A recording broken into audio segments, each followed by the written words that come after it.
presentamos Tiempo de Dios con el pastor Ezequiel Molina Hijo. Una palabra de fe que puede transformar. 26 de Mateo, verso 36 al 41. Vamos a leer hasta el 45. Si lo tienen, pueden decir amén. Entonces llegó Jesús con ellos a un lugar que se llama Getsemaní y dijo a sus discípulos: sentaos aquí entre tanto que yo voy allí y oro. Y tomando a Pedro y a los hijos de Zebedeo, Jacobo y Juan, comenzó a entristecerse y a angustiarse en gran manera. Entonces Jesús le dijo: mi alma está muy triste hasta la muerte. Quedaos aquí y velad conmigo. Yendo un poco delante, se postró sobre su rostro orando y diciendo: Padre mío, si es posible, pase de mí esta copa, pero no sea como yo quiero, sino como tú. Vino luego a sus discípulos y los halló durmiendo y dijo a Pedro: ¿así que no habéis podido velar conmigo una hora? Velad y orad para que no entréis en tentación. El espíritu a la verdad está dispuesto, pero la carne es débil. Otra vez fue y oró por segunda vez, diciendo: Padre mío, si no puede pasar de mí esta copa sin que yo la beba, hágase tu voluntad. Vino otra vez y los halló durmiendo, porque los ojos de ellos estaban cargados de sueño. Entonces vino a sus discípulos y les dijo, y dejándolos se fue de nuevo y oró por tercera vez, diciendo las mismas palabras. Entonces vino a sus discípulos y les dijo: dormid ya y descansad. He aquí ha llegado la hora y el Hijo del Hombre es entregado en manos de pecadores. Amén. Pueden sentarse.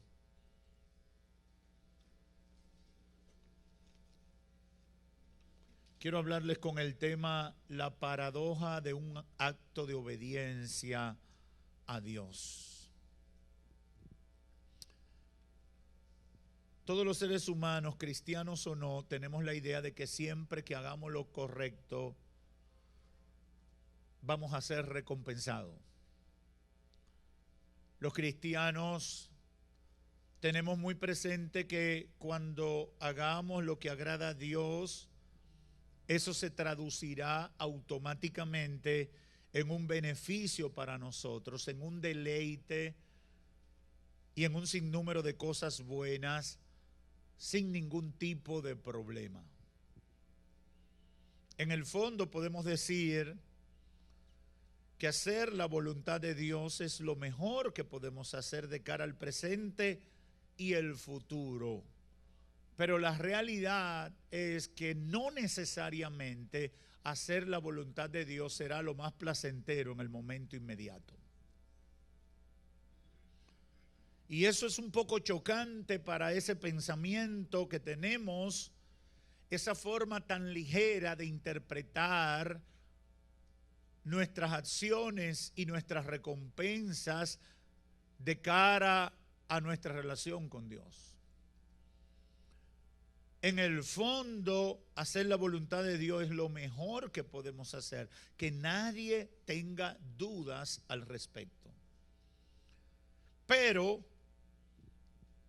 la Biblia no habla necesariamente de que será lo más deleitoso siempre. No significa que será lo más deseable. No significa que será color de rosa. El obedecer a Dios a veces implica procesos bien difíciles. Y hoy, con la ayuda del Espíritu Santo, he venido a reflexionar con ustedes respecto a esa realidad y llamar su atención para que juntos descubramos que hacer la voluntad de Dios siempre será lo mejor. Óigame bien, siempre será lo mejor, aunque parezca doloroso y aunque temporalmente parezca un fracaso. ¿Por qué? Porque hacer la voluntad de Dios no significa deleite desde la perspectiva humana. Hacer la voluntad de Dios no necesariamente significa gozo desde la perspectiva de lo que los hombres, desde lo que los seres humanos hemos establecido como algo bueno. Y por eso hemos titulado esta reflexión Paradoja de la obediencia a Dios, porque una paradoja precisamente es una figura gramatical que define lo contradictorio de lo que está pasando. Cuando tú siembras mango y cosechas plátano, eso es una paradoja, porque tú no esperas plátano, tú sembraste mango. Es paradójico que cuando yo hago lo bueno, haya gente que se ponga enemigo mío, haya gente que me odie, haya gente que me rechace. Es paradójico eso, y por eso hemos puesto la paradoja de un acto de obediencia a Dios, porque está basado en eso. Un acto de obediencia cuyas consecuencias inmediatas no fueron el bienestar del obediente, sino que por el contrario lo llevaron por uno de los procesos más difíciles que algún ser humano haya pasado en esta tierra.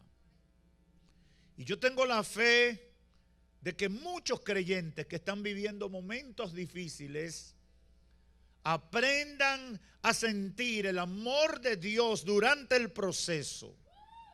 Ese proceso duro que ha significado obedecerle al Señor. Yo oro en esta hora para que sientas el amor de Dios en ese proceso.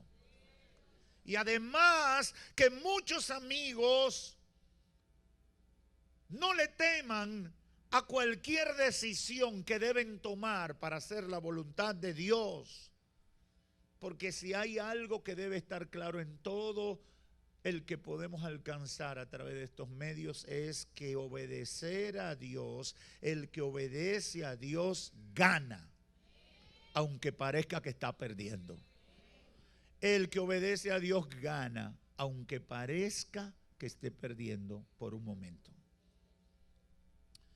La última semana de Jesús antes de ir a la cruz, esos días previos a su sacrificio están llenos de eventos que, como le testificaba, representan poderosas enseñanzas para nosotros. Y aquí en Mateo 26:36 lo encontramos horas antes de ser apresado por sus enemigos, encabezado por un discípulo traidor llamado Judas, que decidió entregarlo. Jesús va junto a los otros discípulos a un lugar que Mateo llama Getsemaní, un jardín abierto entre el arroyo de Hebrón y al pie del monte de los Olivos. Era un rincón ahí donde Cristo acostumbraba a orar. Algunas versiones dicen fue al monte de los Olivos. En efecto, era el monte de los Olivos, era el final del monte de los Olivos. Era como cuando usted encuentra una matica donde usted se sienta regularmente a coger fresco, un rincón de un patio donde usted lo convierte en su guarida. Eso era Getsemaní para Cristo. Era un lugar donde él encontraba intimidad con Dios para orar y expresarle a Dios sus preocupaciones y necesidades. Jesús fue allí y apartó a los más íntimos, Pedro, Jacobo y Juan, y les solicita que lo esperen un poquito distante, donde él definitivamente iba a tener ese tiempo de oración. Suponemos que Cristo esperaba que ellos estuvieran en alerta, en comunión, en apoyo a lo que él estaba viviendo. Eso uno supone. Además, hay un detalle: Cristo le expresa la tristeza y la angustia que le embargaba por todo el proceso que estaba viviendo. Mire cómo dice el verso 38. Entonces Jesús le dijo: mi alma está muy triste hasta la muerte. Quédense aquí y velen conmigo. Otro de los evangelistas dan el detalle de que sudaba. La presión interna que sentía le permitió tener un sudor como si fueran gotas de sangre. En Getsemaní, ahí sintió presión por lo que venía. Mientras meditaba en este pasaje bíblico, el Espíritu Santo llamó mi atención sobre lo importante, lo maravilloso, lo valioso que es contar con compañeros de oración. Gente de confianza que Dios ha puesto a nuestro lado, que pueden ser involucrados discretamente en las batallas que estamos viviendo. Jesús no sintió vergüenza manifestarle a 3 de sus discípulos lo que estaba sintiendo. Él era el jefe, era el líder, era el maestro. Era el instrumento de Dios, pero le dijo, estoy atribulado. Siento dolor por lo que me está pasando, siento presión. Porque en nuestra relación con Dios no podemos tener máscaras. En nuestra relación con Dios no podemos tener fachadas de perfección. En nuestra relación con Dios lo que más valora el Señor es la sinceridad de corazón. Y si tú te sientes triste, admítelo, estás triste. Si tú te sientes traicionado, admítelo, te traicionaron, te dolió. Y cuando vayas delante de Dios, díselo de esa manera, me siento mal.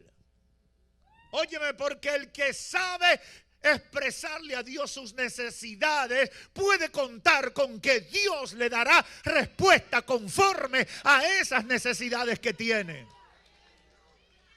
Pero hemos aprendido del mundo vivir de fachadas, de posiciones hipócritas, para mantener una imagen conforme a las expectativas de la gente.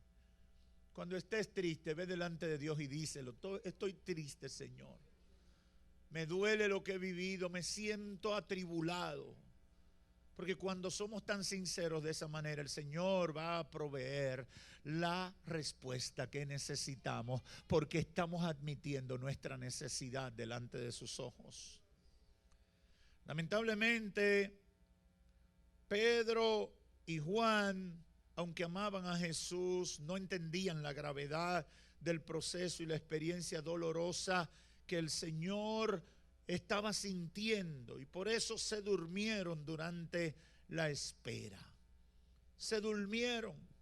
Jesús los reprende un par de veces hasta que le dice, llegó la hora. Ahora bien, la oración que hace Jesús en este pasaje, 3 veces la hace, 3 veces hace una petición delante de su Padre Celestial. Y ese es el centro de nuestra reflexión hoy.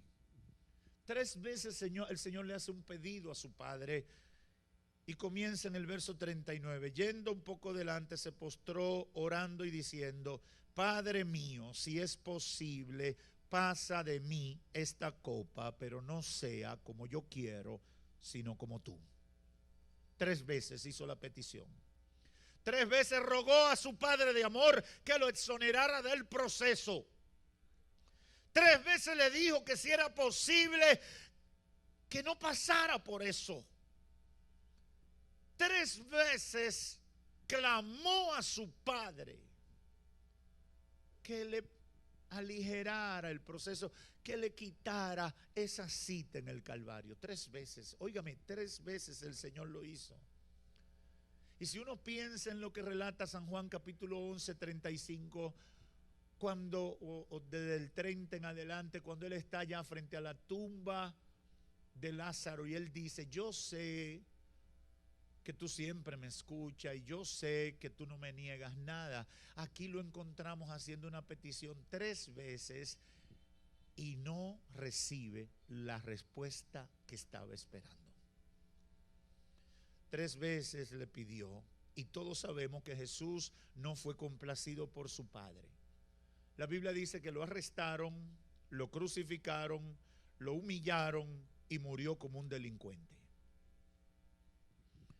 Y surgen muchas preguntas en nuestra mente. ¿Estaba Jesús obedeciendo a Dios al pasar este proceso? ¿Esa era la voluntad de Dios para su vida? Porque algo tan malo podría ser la voluntad de Dios para el Hijo de Dios. ¿Por qué la voluntad de Dios para su vida implicaba un sufrimiento tan grande? ¿Acaso no lo amaba Dios? ¿No dice la Biblia que le irá bien al que obedece? ¿Por qué Dios Padre permitió que le pasara esto a su Hijo Jesucristo cuando lo único que Él estaba haciendo era obedeciendo? Esas preguntas podemos llevarlas a la aplicación de nuestras batallas internas. Hay muchas batallas internas de nosotros que plantean situaciones tan contradictorias como esta a la luz de un análisis ligero de las cosas. Esas son preguntas desafiantes. Pero yo estoy aquí para decirte que tienen respuestas para fortalecer tu fe. Respuesta para ver en esencia lo que es la obra de Dios en nosotros y mantenernos conectados con el propósito de Dios para nuestra vida a pesar de la incomprensión de los hechos que podemos tener en un momento. ¿Cuál es el argumento central de todo? Pasar por la cruz y todo el proceso era la voluntad de Dios para su Hijo Jesucristo. Aunque usted no lo entienda, era así. Pasar por la cruz, morir en la cruz, ser avergonzado como lo fue, era la voluntad de Dios para su Hijo. Pastor, ¿y de dónde usted se saca eso? Comience a revisar los profetas, pero para que no busque mucho, váyase a Isaías. Isaías lo advirtió, que él como cordero sería llevado al matadero, que sufriría, que lo humillarían, que el castigo que recibiría era lo que tenía que pagar para conquistar nuestra paz. Por lo tanto, no hay dudas, era la voluntad de Dios que Cristo muriera como murió en la cruz del Calvario. Ese era el objetivo de Dios, satisfacer la justicia divina que había condenado al ser humano por el pecado, y Cristo venía como el salvador de esa humanidad. Para ser salvador tenía que morir así. Era la voluntad de su Padre. Y ahí comenzamos nosotros a tener problemas, porque nosotros tenemos nuestros códigos de cómo Dios tiene que hacer las cosas, de cómo Dios tiene que bendecirnos, de cómo Dios tiene que transformar nuestra familia, de cómo Dios tiene que mostrar el respaldo que tiene para nuestra vida. Óyeme bien, la voluntad de Dios es lo mejor para tu vida, independientemente de los procesos que tenga que vivir para que esa voluntad se cumpla en tu vida. Apréndete eso. Y este es el mejor ejemplo. Cristo en la cruz estaba haciendo la voluntad de Dios. Muriendo como murió, estaba haciendo la voluntad de Dios. Estaba obedeciendo. Pero qué trago tan amargo. Qué trago tan amargo ir a la cruz en obediencia. Porque eso no entra en nuestros códigos. Para ser salvador tenía que morir así. Y en Mateo 8:31 encontramos que el mismo Cristo que está pidiendo que le exoneren el paso, le había advertido a sus discípulos que lo que le venía era difícil. Dice, y comenzó a enseñarle que era necesario el Hijo del Hombre padecer mucho y ser desechado por los ancianos, por los principales sacerdotes, por los escribas, y ser muerto y resucitar después de 3 días. Esto le decía claramente. Entonces Pedro le tomó aparte y comenzó a reconvenirle, pero él, volviéndose y mirando a los discípulos aparte, reprendió a Pedro diciendo, quítate delante de mí, Satanás, porque no pone la mira en las cosas de Dios, sino en las cosas de los hombres. Jesús sabía que tenía que morir para salvar a la humanidad, pero en su naturaleza humana al mismo tiempo sentía angustia y temor por el proceso. Oiga bien, él sabía que tenía que morir, él sabía que tenía que sufrir, pero en su humanidad sentía tristeza, angustia y temor por el proceso, hasta el punto de pedirle a su padre que lo exonerara si era posible. Ahora, siempre resalto el detalle de Cristo en esta oración, que generalmente falta en nuestras oraciones. Él le dijo: Señor, si me puede exonerar, exonérame. Pero lo más importante no es el anhelo de mi corazón humano. Lo más importante es que en todo esto se haga tu voluntad. Y ahí está el detalle. Cuando tú le pides al Señor, tú pides que se haga su voluntad, cualquiera que sea esta. Cuando tú tienes expectativa de lo que Dios puede hacer en tu vida, ¿estás poniendo primero que se haga la voluntad de Dios en tu vida? ¿O simplemente quiere que, como si fuera la carta de un buen restaurante, te traigan el plato que más te gusta? Yo creo que nuestras peticiones se parecen más a lo último. Tenemos un menú: Señor, hoy lo que quiero es pollo al vino. Señor, lo que quiero es un salpicón de mariscos. Señor, y si el Señor no te lo trae, si el Señor no le pone los adornos que tú tanto quieres, te pones guapito y dices: no voy a ir a la iglesia porque tú no me complaciste. Parece una broma, pero es la realidad de lo que pasa con nosotros. Es lo que yo he visto en el comportamiento de mucha gente. Oramos, clamamos, tenemos expectativa y decimos: Señor, yo te obedezco. Señor, aquí estoy, tu hijo. Padre, ya tú sabes, tú y yo somos lo mismo. Pero el día que las cosas no salen conforme a sus expectativas, hay una crisis espiritual. Hay una crisis existencial. Pudiéramos seguir hablando mucho, pero quiero puntualizar algunas aplicaciones prácticas de todo este cuadro que acabo de describir y la oración de Cristo con este detalle. Número 1, y debe estar claro en nosotros: un sufrimiento o dificultad temporal no significa que estemos fuera de la voluntad de Dios. Ese era el problema que tenían los amigos de Job cuando Job estaba sufriendo. Ellos decían: hay algo malo contigo. Y era la voluntad de Dios que él sufriera lo que estaba sufriendo, porque la bendición que venía después le iba a explotar en la cabeza a todos los que se levantaron en crítica contra él. Tú no sabes lo que Dios está preparando. Tú no sabes el escenario de gloria que Dios está preparando alrededor de tu vida. Ocúpate en obedecer, ocúpate en hacer su voluntad y deja que Dios monte el espectáculo que Él quiera montar contigo como protagonista. Aleluya, aleluya. Oh, porque a veces queremos que Dios: ay, Señor, dirige tú, pero no me pongas esto. Dirige tú, pero yo quiero hacer lo otro. Dirige tú, pero esto es lo que a mí me gusta. No. Dirige tú. Y si hay que llorar, o ahora se va a llorar. Y cuando tú digas que hay que reír, se va a reír, porque al final aquí se hace lo que tú digas. Aleluya. Aleluya. Un sufrimiento, dificultad temporal no significa que estemos fuera de la voluntad de Dios. Muchas veces será el camino necesario para que el poder de Dios sea mostrado a través de nuestras vidas. Y sabemos, dice Pablo en 8:28 de Romanos, que a los que aman a Dios, todas las cosas les serán placenteras.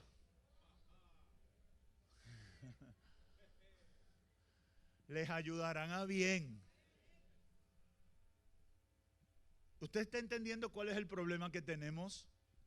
Hacemos un switch y sabemos que a los que aman a Dios todo le irá color de rosa.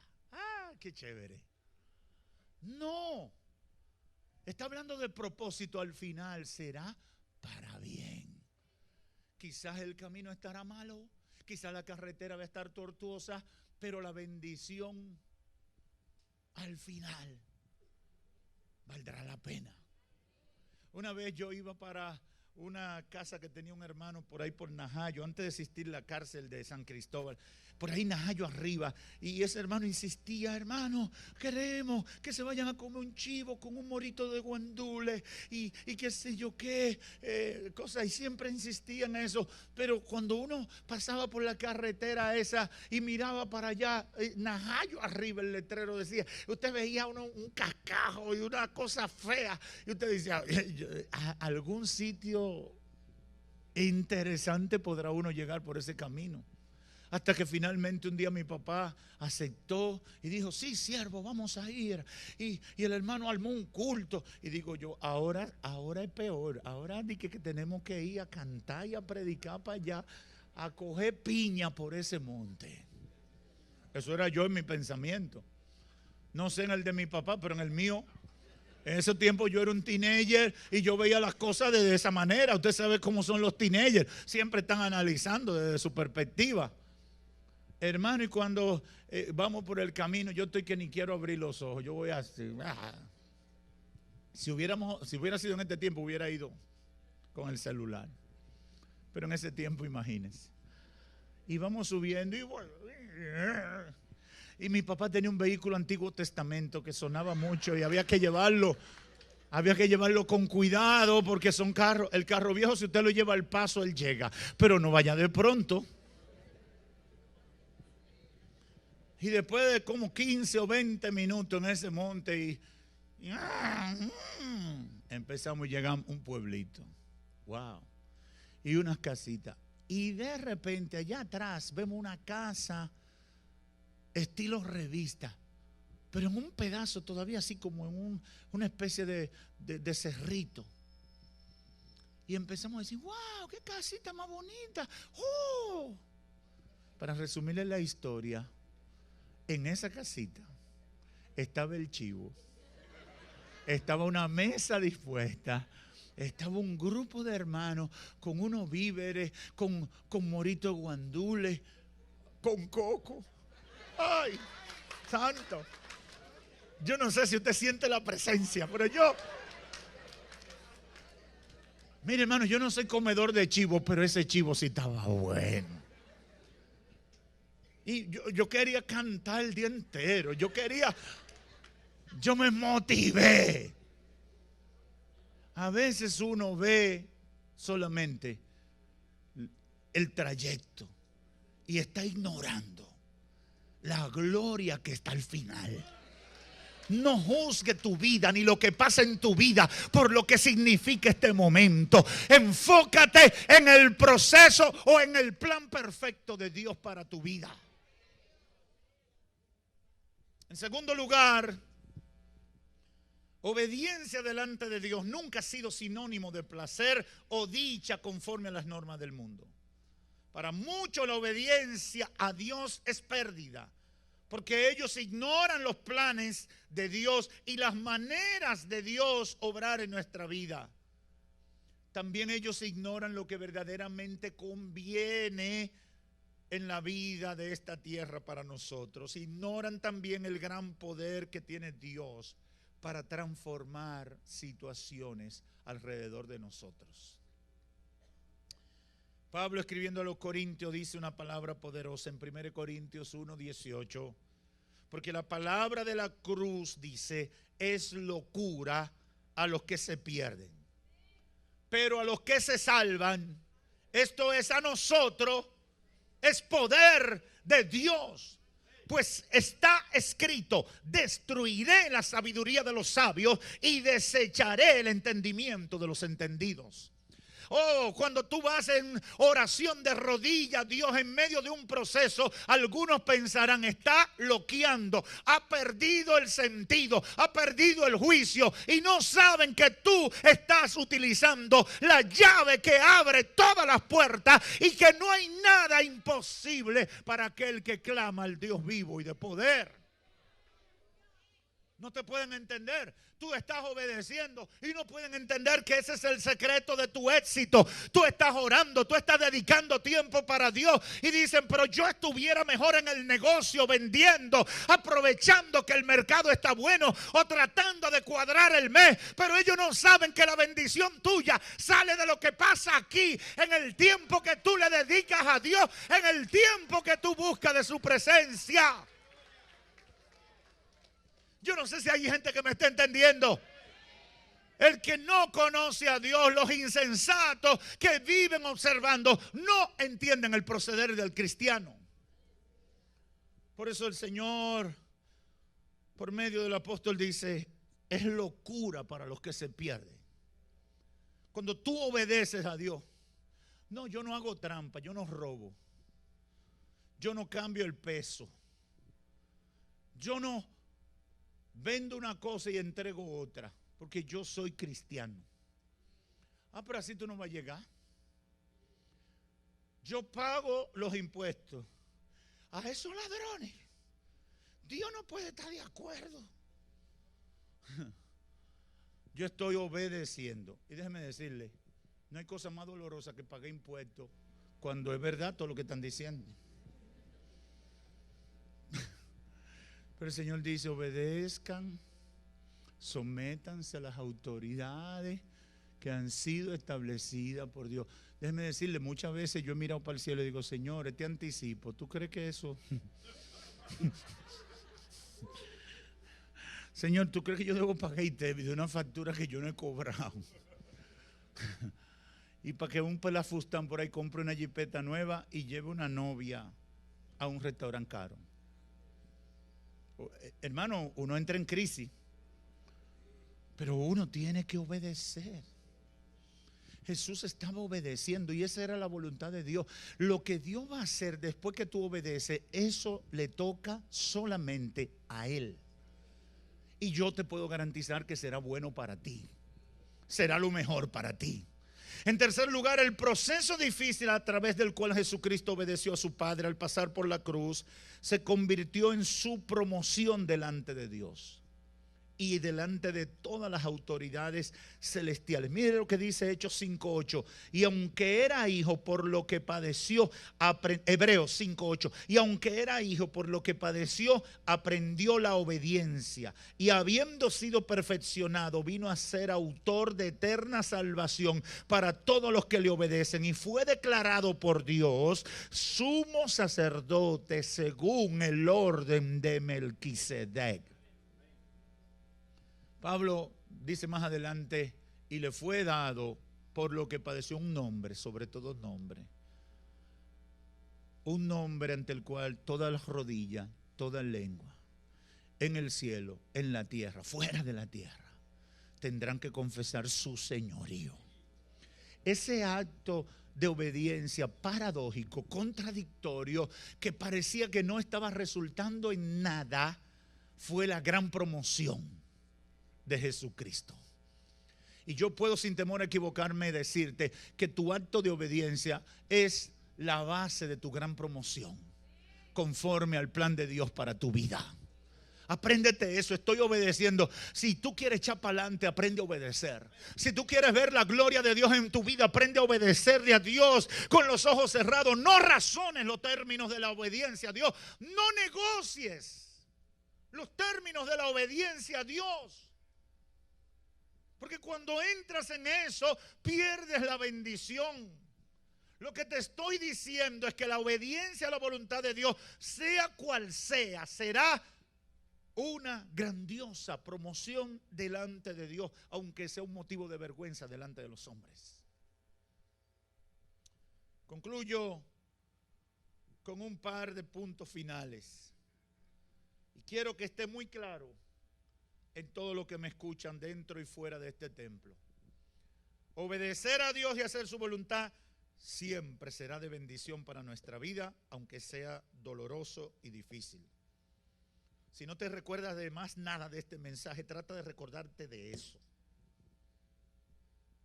Obedecer a Dios y hacer su voluntad siempre será de bendición para mi vida, aunque sea difícil y doloroso. Aguanté esa mujer que me pelea tanto. Alaba. Aguanté ese hombre que no es romántico. Él es tan seco, pastor. Tengo 20 años aguantando ese hombre tan seco y desatento. Yo no sé por qué se ponen algunas hermanas así. Como un swing que cogen. Es decir, que nada más con la expresión de la cara tú ves la frustración. Tú quieres hasta respaldarla. Hacer la voluntad de Dios siempre será de bendición, aunque sea difícil y doloroso. No es el deseo de Dios que tú destruyas tu familia por cualquier quítame esta paja. Para el mundo es una paradoja. Quizás un consejero de los consejeros profesionales te dirá, suelta eso, la vida es muy corta para sufrir tanto. Y tú le dices, yo tengo que obedecer, yo hice un pacto y yo tengo que hacer la voluntad de Dios y yo tengo que salir adelante. Estos días supe de un hombre que porque su esposa de 20 y pico de años de casado le diagnosticaron una enfermedad catastrófica, a la semana recogió todas sus cosas y se fue de la casa. Y ya usted sabe cómo está el corazón de esa mujer, destruido, porque cuando esperaba solidaridad y apoyo, ese hombre simplemente puso de manifiesto de que nunca la amó realmente. Porque lo doloroso era ser fiel ahí. El placer y los momentos alegres que vivieron, ellos los disfrutaron los dos. Y ahí todo estaba bien. Pero déjeme decirle, la sociedad en sentido general diría, eso está mal, pastor, él no debió nunca hacer eso. Pero déjeme decirle, con los hechos la gente aconseja lo otro, lo que él hizo. Con los hechos la gente vive aconsejando, tú tienes que vivir tu vida, ya esa persona va a morir y tú tienes que buscártela. Para el mundo es una paradoja, pero vale la pena obedecer a Dios y hacer su voluntad. 1 Samuel 15, 22, encontramos a el profeta, juez y sacerdote Samuel en uno de los momentos que tiene que reprender al insensato y necio rey Saúl, que como hace mucha gente hoy en día, él interpretaba las acciones de Dios, sobre todo el tema de la obediencia. Él creía que podía negociar los términos de la obediencia a Dios.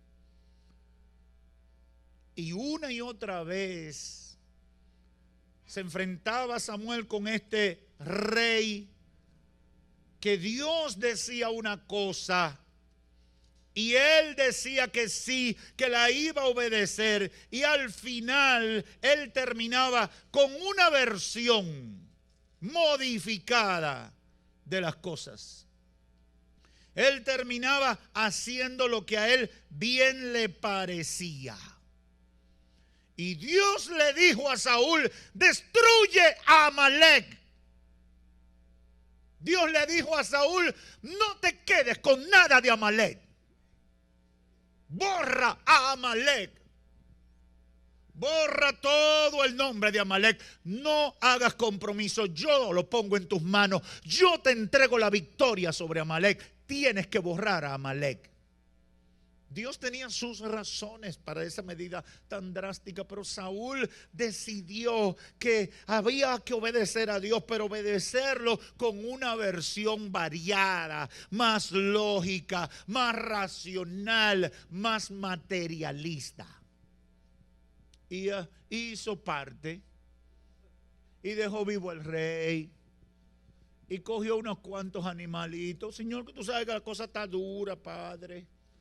El Señor va a atender hasta que el Señor se molesta y envía a Samuel.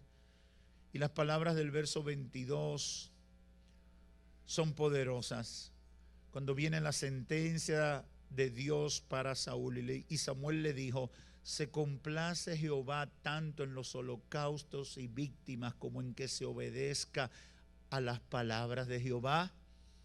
Ciertamente, el obedecer es mejor que los sacrificios, y el prestar atención es mejor que la grosura de los carneros. Porque como pecado de adivinación, verso 23, es la rebelión, y como ídolo e ídolos, idolatría, la obstinación, por cuanto tú no obedeciste la palabra de Jehová, Él también te ha desechado para que no seas rey. Se buscó eso, Saúl, por obedecer a Sigún. Ahora, ¿cuánta gente está obedeciendo a Dios a Sigún? Yo sé que en otro país no van a entender ese término, pero si se lo traduzco es a mi manera. ¿Cuántos evangelios tú estás siguiendo? Hay gente que tiene un evangelio para llevar su matrimonio. Hay gente que tiene un evangelio según ellos para las finanzas. Hay gente que tiene un evangelio según ellos para criar a sus hijos. Y así para cada aspecto de su vida, ellos tienen una versión muy particular del evangelio. Y yo quiero decirte en esta hora, aunque sea doloroso, lo que Dios espera es que tú obedezcas lo que Él pide, y Él se encargará de manejar lo demás. En segundo lugar, no podemos dejar que el diablo nos manipule hasta matar nuestra fe, sintiendo vergüenza por un proceso difícil, por una decisión dolorosa como consecuencia de obedecerle a Dios. En un momento los discípulos estaban en crisis con Jesús porque entendían que Jesús era muy drástico. Y le dicen: Señor, si seguimos así se va a ir todo el mundo, nos van a abandonar y nos dejarán solos. Y Cristo, con toda la templanza que le caracterizaba, le dijo: si ustedes quieren irse, váyanse también. Aquí no estamos en un concurso de simpatía. Aquí estamos en un proyecto de obediencia, cueste lo que cueste, sufras lo que sufras. Porque lo que Dios necesita para glorificarse en tu vida es tu obediencia. No dejes que Satanás te manipule. Ay, mira lo que te estás perdiendo por obedecer. Ay, mira qué van a pensar de ti porque estás obedeciendo. ¿Qué pensó el diablo y sus secuaces de Cristo cuando fue a la cruz? El infierno celebró. Los demonios se fueron de parranda. Lo matamos. Lo matamos. Tanto que habló, lo matamos. Terminamos con el Galileo. Me imagino que destaparon la mejor champaña y las botellas de vino en el Sanedrín. Vamos a celebrar. Salimos de un dolor de cabeza.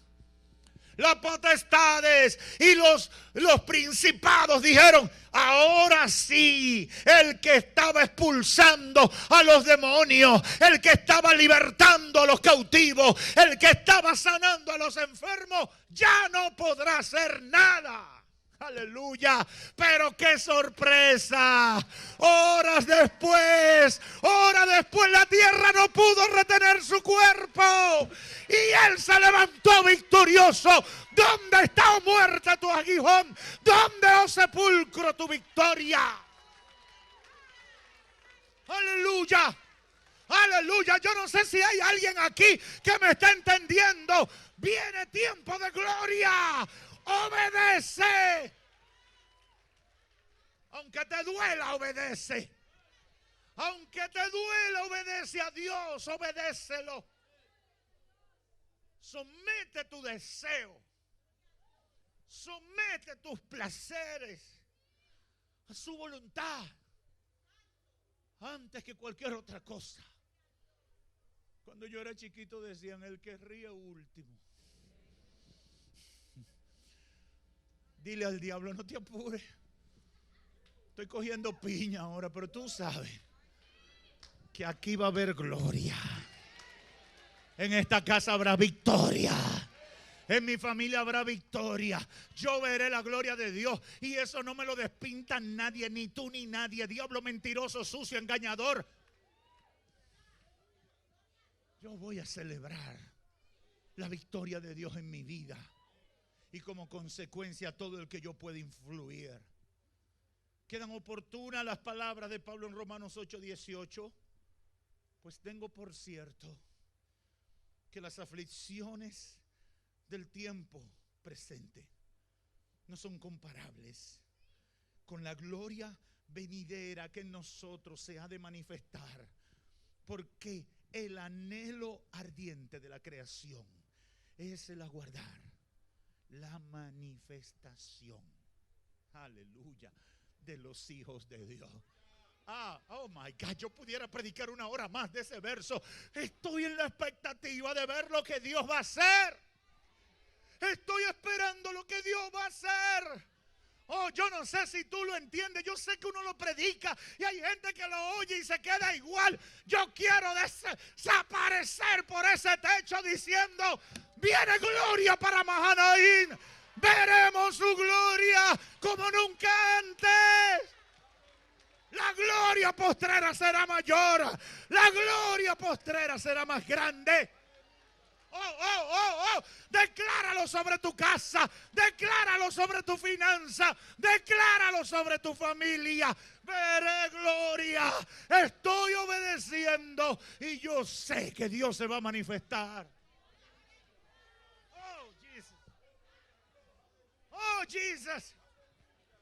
Oh, Jesus. Oh, Sarabakaya. Endarakia Babasoa. Aleluya. Que se haga tu voluntad aunque me duela. Que se haga tu voluntad aunque esté sufriendo. Que se haga tu voluntad.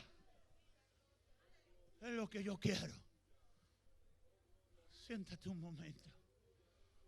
Músicos, vayan subiendo. Hay una alabanza que dice: lo único que quiero.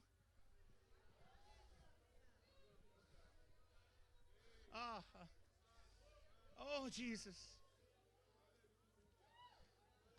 Que se haga tu voluntad.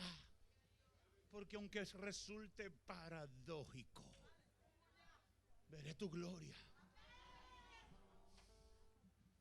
Termino diciéndole a los amigos y amigas que están aquí: cualquier precio que haya que pagar por obedecer a Dios vale la pena. Es como cuando usted va a un lugar que cocinan bueno, pero cuesta mucho. Usted comió y vino el jugo 500 pesos. El plato 1500. Usted dice: wow, me dieron duro. Pero después dice: pero esto estaba bueno. Cárgalo ahí.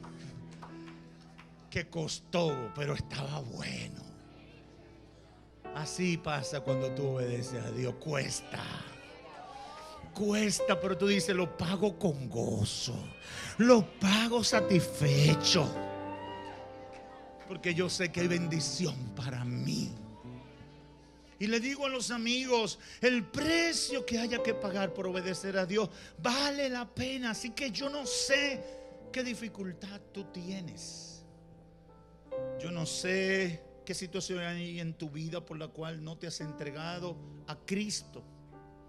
Mi consejo es: olvídate de todo eso y obedece el llamado de Dios para tu vida lo más pronto posible. El mejor tiempo es ahora. Porque vale la pena. Que Dios te bendiga.